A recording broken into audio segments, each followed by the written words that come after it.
Something else that I want to mention, that if one go here under where we've just been, organization preferences, under setup, one can define some portals there. This session that I'm running in here doesn't have a lot of those portals, but there are some that more that I'll elaborate on later.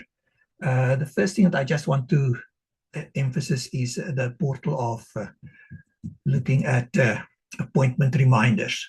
That is something that you can activate under your settings in Profile if you've got a contract with IntraHealth and you can send text messages.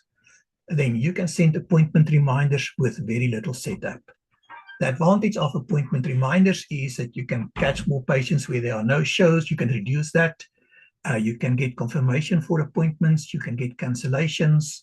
It can help you to lighten the MOA workload, and it is very simple to implement. So this is an example of an SMS that Profile can send out.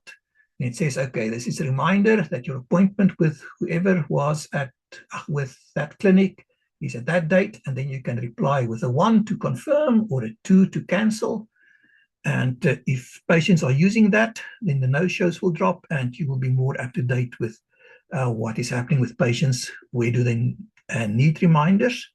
And all these reminders can be customized, and it can also be set per patient, which patients want to get reminders via email or via text messages. It is something that is very useful to apply. So this is the end of appointment reminders, and I'm going now pass on to my colleague, Matthew Friederer, and he's going to tell you some more.